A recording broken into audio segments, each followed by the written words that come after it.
Hi, I'm Emily, and welcome back to this week's News Bytes. This newsletter is on John chapter 10, verses 22 through 42, and I believe it is called Tell Us Plainly, which is what the Pharisees said to Yeshua in this chapter. From Eliyahu. Shalom, friends. Religion is not held in high esteem these days if we're talking about any sort of traditional Bible-based religion. Anytime you see a rabbi, pastor, or priest depicted in the movies or on TV, it's likely that you won't like that character very much. The stereotype is a self-righteous, pompous boob judging and condemning anyone who's different from the rigid and unreasonable standards of traditional religion. The Pharisee here shown pretty much sums up the image from the broad brush with which all Judeo-Christian religion is painted these days. Of course, nobody wants to be seen that way. For one thing, that stereotype could be very bad for business. Apparently, some people might not eat chicken from restaurants where the owners are seen as evil religionists. At least, that's the impression one gets from this headline on biznow.com, which showed up on a link from Drudge this morning. Exclusive: Chick-fil-A to stop donations to charities with anti-LGBT views. The article states that Chick-fil-A will no longer include donating to organizations like the Salvation Army, the Fellowship of Christian Athletes, and the Paul Anderson Youth Home, Chick-fil-A says, all of which sparked criticism in the past from the LGBT community due to the organization's stances on homosexuality. The move comes after several U.S. airports rejected the company from concession deals earlier this year. Chick-fil-A has been known as a Christian-owned business and has gotten a lot of flack in the press over it. To be fair to them, they have tried to stand up for their Christian values, until now. In the end, though, business is about money. It seems that being denied access to lucrative markets has pressured them to get out of the way of the LGBT agenda. It turns out that, where business is concerned, the forces behind the LGBT agenda are able to exert a greater religious fervor than modern Christianity. And what is the message here to organizations such as the Salvation Army, which have maintained their traditional values? No doubt the denial of support over this issue is sending a very strong message. What you're seeing here is not a result of the LGBT movement, per se. That's just a part of the bigger picture. It's part of the new religion, the cool religion, aka the globalist religion. The pulpit for the globalist religion doesn't require a church. The cool religion is transmitted on smartphone via Facebook, Twitter, YouTube, and the evening news, not to mention movies and TV. It's presented as the people's religion, that is, a sort of grassroots enlightenment generated by the modern, more evolved souls of our high-tech age.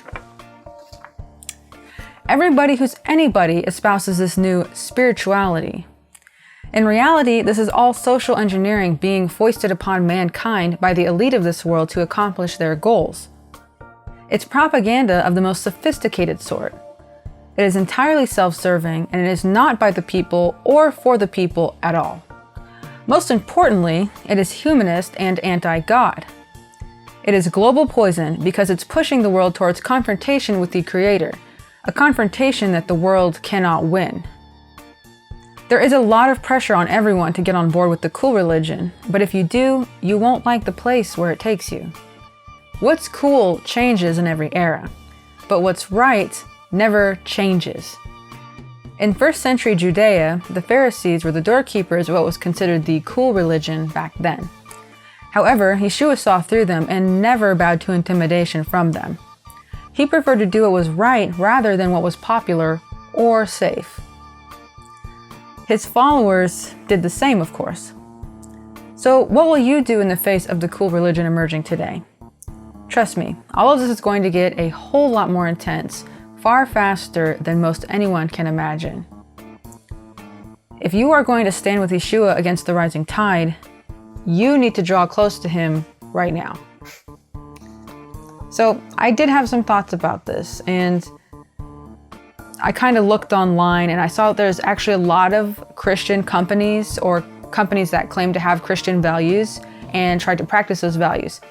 And even small businesses who uphold more Bible-based standards.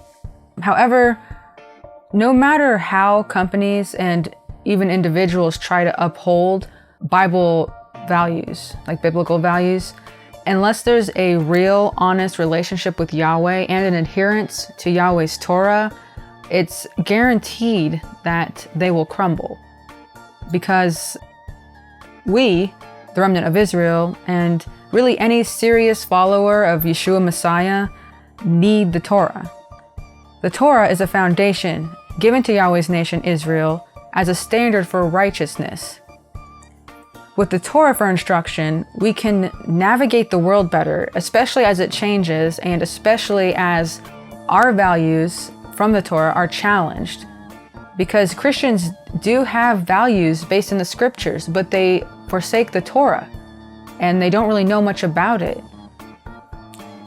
It's kind of like Satan in the garden when he spoke to Eve. He said, "Is it true that Elohim has said to you, 'Do not eat of every tree of the garden'?" He planted doubt.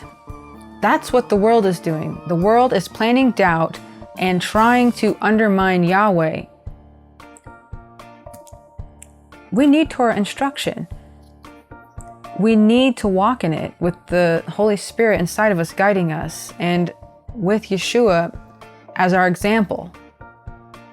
Because more of our values are going to be challenged, we're going to be undermined, we're going to be challenged, okay? It's not going to be easy. Like E said, it's going to get more intense, and you need to have that foundation in the Torah. It's not just a law, it's instruction on how to walk righteously. And we can face the world with it, and with Yeshua in us, by our side, showing us how in the Gospels. It's difficult. A lot of Christians, if not all, are cowing to the values of the world because that they disregard the Torah and they think as long as they just go to church, they're fine in God's book. And maybe that's enough for them. But if you're part of Israel, Yahweh's remnant Israel, you can't skate by like that. We need to know how to function as his nation, especially in these last days as we draw together and function as his people. Because there's going to be us, Yahweh's seed, the woman's seed, and there's going to be the world, Satan's seed. So it's not rocket science. We need the Torah. Otherwise, we can cow just like Chick-fil-A did.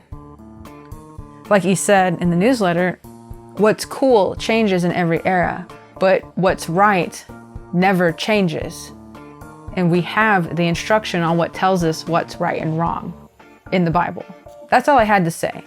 So if you like this video, hit the like button. Thank you for joining me. Comment below. I really appreciate it. And you can watch Tell Us Plainly right over here.